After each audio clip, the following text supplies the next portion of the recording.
Hello everyone, I'm DeAngelo with That's Entertainment, and this is your Lost Gems review of Parasite Eve by Squaresoft.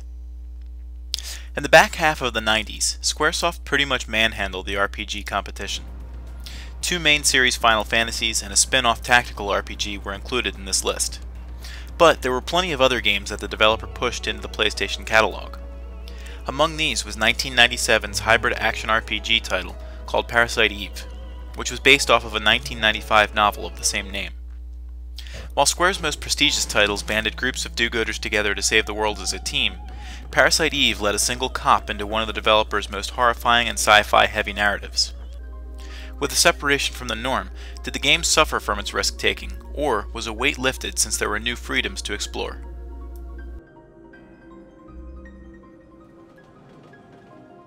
In New York City, on Christmas Eve 1997, Aya Bray is on a glamorous date with a would-be suitor who agrees to bring her to the opera. However, once there, all hell breaks loose. The lead actress goes berserk, and her special abilities cause members on stage and in the crowd to spontaneously burst into flames. Panic sends the crowd spilling out of the opera house, but Aya is not just a damsel in distress.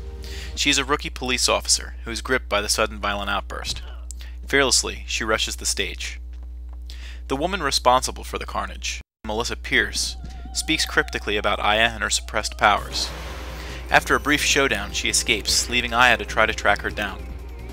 Over the course of the rest of the story, Aya gains fantastic powers revolving around natural intuition and instinct, accelerated healing, and some other more deadly abilities. The real plight of the game revolves around whether or not Aya will ever be strong enough to defeat the malicious and calculating Melissa Pierce, the woman who calls herself Eve. While there are elements of gunplay in Parasite Eve, it does not play like a shooter. Instead, after an action bar fills up, like in the Final Fantasy titles, Aya gains access to her equipped weapon, or her parasite energy. Depending on the capacity of her weapons, she will be able to attack multiple times during her phase of combat. Battle takes place on the actual map of the game. After a brief flash of the screen, monsters affected by mutated mitochondria appear at preset locations. While the monsters will always show up in an established pattern, encounters actually occur at random. As a reward for cleaning up New York's monster problem, Aya gains experience, which raises her abilities in combat. Bonus points are also distributed, which the player can utilize at will and have useful effects, such as increasing item capacity or upgrading weapons.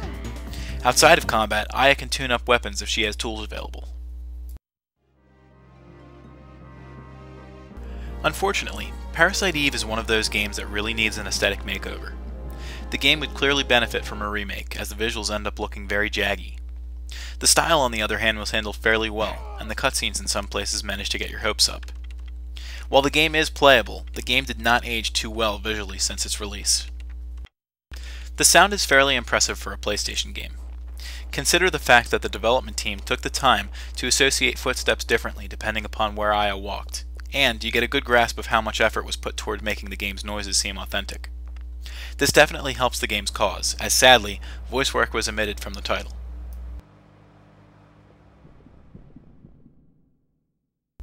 The great part about Parasite Eve is the way that you can build your character. Though Aya is unchanging in her presentation and development, the way you increase her skills and utilize her abilities definitely cause you to play the game differently. The ability to upgrade and augment her weapons also lends itself very well to the game. The biggest incentive to tackle the game again is an X mode, which calls on the player to head to one of New York's more prestigious buildings, and a kind of endurance mode, which even changes up some of the first playthrough's plot.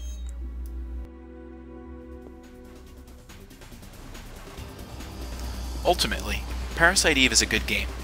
It is different, true, but it offers certain things in gaming that few others did before it. The idea of choosing your own path to distribute your experience was a relatively new idea that added a lot of variety to the game. Sadly, it was the straightforward parts of the game that ends up making Parasite Eve look fairly dated. But, if one thing can be learned from the slightly weathered look of the game, along with some awkward camera angles, it is that this game could certainly use a breath of fresh air. Luckily, fans of the series might get their wish, as another installment, called The Third Birthday, is set to release on PSP later this year. That's Entertainment awards Parasite Eve a score of 7.5 out of 10.